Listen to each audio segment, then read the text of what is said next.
General Clark, big, tall General Clark, about a week before the invasions of Torch, which we'll be talking about quickly, they put him on a submarine. By the way, all you submariners out there, I heard today somebody asked me, do you know what the best kind of a marine is? A submarine. Although that was kind of clever. But anyway, they put Clark and a couple of guys to row him in a little dinghy boat off this submarine with a flashlight and $18,000 in his pocket.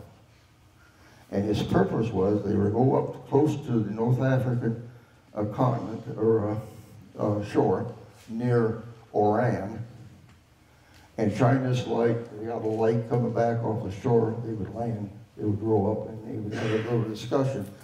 And the people in that were free Frenchmen, not Vichy French. And the idea was Clark was telling them there's going to be an invasion in the next few days. Get your free French forces together and help us kick the Vichy French out of there, that kind of thing. So that supposedly was a successful meeting. He gets back in the boat. They head back to the submarine. The water got rough and the boat overturned. Now, of all the things he could lose, he did not lose his .45 automatic, but he lost his pants and he lost the $18,000. Never seen it again. But anyway, so Clark had an auspicious beginning. Okay, so now we're up to Operation Torch. 3 landings. The Western Force under Patton. The Center Force, the Center Force was under Friedenthal, and the Right Force was under Ryder. And we see them here. There's Ryder, Friedenthal, and Patton. Those are the 3 commanders of the 3 groups that landed. Okay. And Patton had a pretty easy time. The Vichy French didn't give him much problem, but Oran in the middle, terrible battles. They had some real problems. The Vichy French fought them hard, but they finally made it. They were the blue arrows coming from the right. This was Hitler's new philosophy: flood that place with supplies.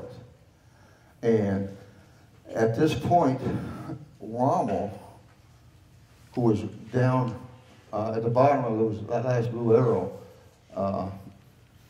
he gets in an airplane and he flies to the Ukraine, to Hitler's headquarters. And he tells Adolf, the only way I can save my army is to evacuate it. It can't be done. Hitler put him on what we call now a appointed sick leave. He said, Rommel, you're sick, you go take a vacation. And we all know from history that Rommel left Africa and supposedly he was sick. Well, that's because Hitler told him he was. And Rommel never got back to Africa then. And Hitler takes over in that he sends von Arnim with all these troops and all this equipment into Tunisia. The race for Tunisia is on.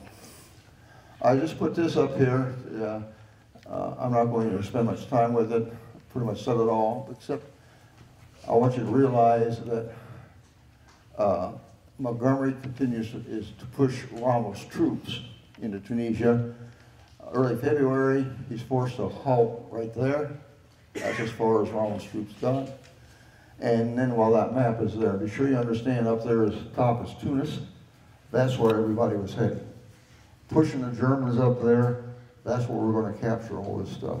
That's where it's going to end. And that's where Hitler was bringing in all the stuff.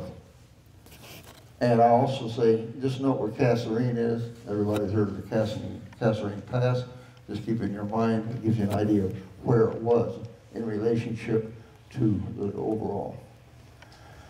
The battle at Kasserine Pass, won't spend much time, but the Center Force was under Friedenthal, and he was in the area with his corps of the Kasserine Pass.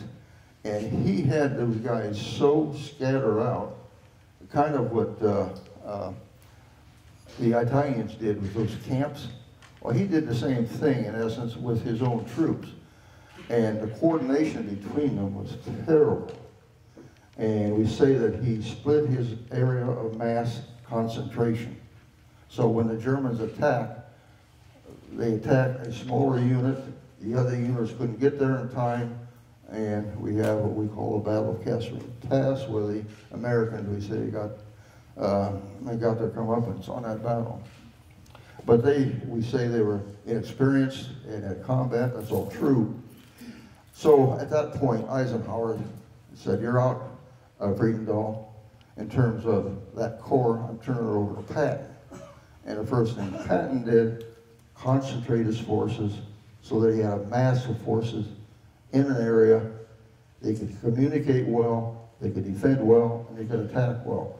And that's what started the final push of the Germans into Tunisia on that upper right there. That's all that says. I'm just showing Kasserine again. I've already said that. And the battles go back and forth up in that area where the red arrows are. We keep slowly pushing them up there. And I had to put the wine party on there. Any of you ever heard of the wine party? As they get to the outskirts of Tunisia, there's a winery.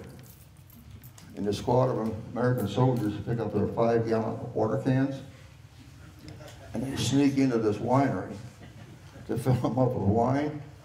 And they get inside, and there's a squad of German soldiers filling up their cans. And the story goes, they all shook hands and laughed and drank. They all left, and probably the next day they were shooting at each other. Kind of an interesting story.